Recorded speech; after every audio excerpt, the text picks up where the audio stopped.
Assalamualaikum warahmatullahi wabarakatuh. Halo teman-teman semuanya, kembali lagi pada video pembelajaran bersama saya Zara Wistika. Nah teman-teman, kali ini kita akan belajar mengenai apresiasi prosa fiksi tentang sejarah angkatan 66 dan sejarah angkatan 80. Kita juga akan menganalisis sebuah novel. Sebelum kita melanjutkan kepada pembahasan, jangan lupa untuk like, komen, dan subscribe ya. Yang pertama, kita akan membahas mengenai sejarah angkatan 66. Sejarah terbentuknya Angkatan 66. Nama Angkatan 66 dicetus oleh Hans Bague atau Habib Jassin melalui judul bukunya yang berjudul Angkatan 66. Angkatan ini lahir bersama dengan kondisi politik Indonesia yang tengah mengalami kekacauan akibat merajalelanya paham komunis. Pada saat itu, PKI hendak menguasai negara dan berusaha menggantikan ideologi Pancasila dengan ideologi komunis. Oleh karena itu, karya sastra yang lahir pada periode ini lebih banyak yang berwarna protes terhadap keadaan sosial dan politik pada masa itu. Pada masa karya sastranya berupa novel, cerpen, dan drama kurang mendapat perhatian, bahkan sering menimbulkan kesalahpahaman. Angkatan 66 lahir mendahului zamannya. Angkatan ini ditandai dengan terbitnya majalah sastra Horizon Semangat Avant-Garde. Sangat menonjol pada angkatan ini. Banyak karya sastra pada angkatan ini yang sangat beragam.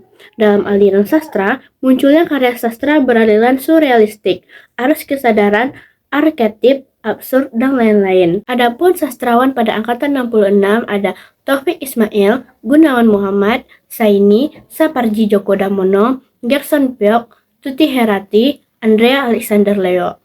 Adapun ciri-ciri karya sastra angkatan 66 ini, yang pertama, mulai dikenal gaya epik, bercerita pada puisi. Muncul puisi-puisi tentang balada.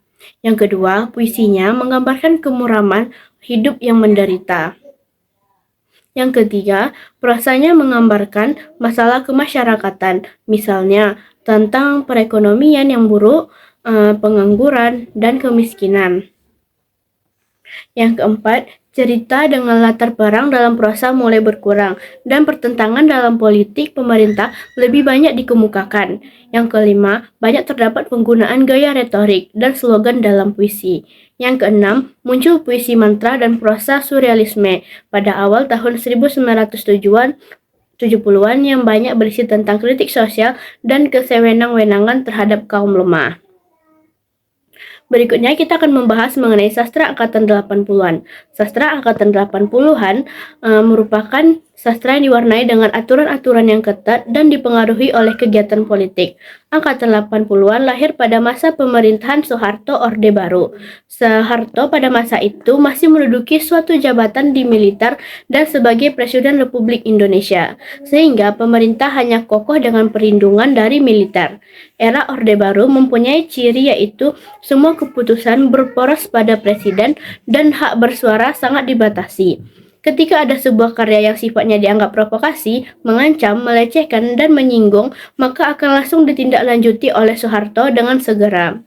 Karya sastra di Indonesia pada kurun waktu setelah 1980-an ditandai dengan banyaknya roman percintaan dengan sastrawan wanita yang menonjol pada masa itu, yaitu Margate. Karya sastra Indonesia pada masa angkatan ini tersebar luar di berbagai majalah dan penerbitan umum.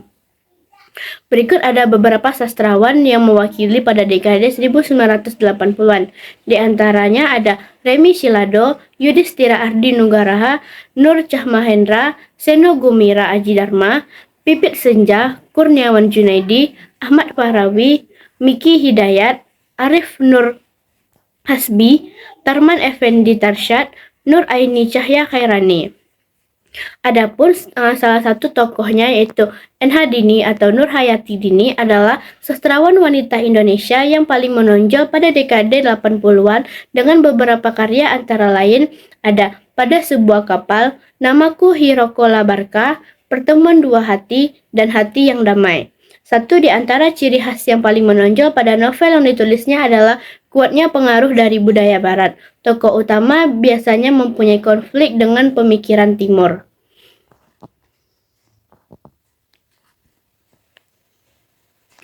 Baiklah teman-teman, kita akan menganalisis novel Merahnya Merah karya Iwan Simatupang. Merahnya Merah menjadi novel pertama yang diterbitkan oleh Iwan Simatupang. Novel ini menuangkan pemikiran-pemikiran filosofis yang disampaikan oleh perspektif seorang gelandangan. Dengan menggunakan latar cerita dari kehidupan kelam gelandangan, novel ini sukses menciptakan suasana pelik ketika membaca kisahnya. Merahnya Merah mengangkat kisah cinta segitiga yang dialami oleh kalangan gelandangan. Selain alur kisahnya yang menggunakan kisah cinta, novel ini juga membumbui kisahnya dengan pemikiran filsafat kehidupan yang disampaikan oleh para tokoh di dalam novel ini melalui perasaan, pikiran, dan tindakan dalam bentuk filsafat yang dipersonifikasikan. Gaya bahasa dalam novel ini memang cukup berat dan rumit, namun tidak meninggalkan kesan membosankan ketika membacanya. Dengan kemahirannya bermain kata, Iwan Simatupang berhasil menyeimbangkan antara kisah gelandangan itu dengan pemikiran seputar filsafatnya. Merahnya Merah dibuka dengan keadaan tokoh yang dikenal dengan tokoh kita. Dalam keadaan nanah yang meleleh dan jaringan utuh yang mulai menguning, tokoh kita pada cerita memang memiliki borok di kakinya. Borok yang sudah lama menghinggapi kakinya dan tidak mau sembuh walaupun sudah diberi berbagai macam obat. Borok itu memberi ciri khas tokoh kita si gelandang jalanannya. Pada novel Merahnya Merah ini, melalui novel ini, Iwan ingin menyampaikan berbagai pesan kehidupan. Salah satunya, seperti saat tokoh kita menjadi seorang algojo yang harus memenggal kepala terdakwa sebelum menggunakan samurainya. Tak heran tokoh kita dikenal sebagai orang yang kejam dan tegas sebagai komandan.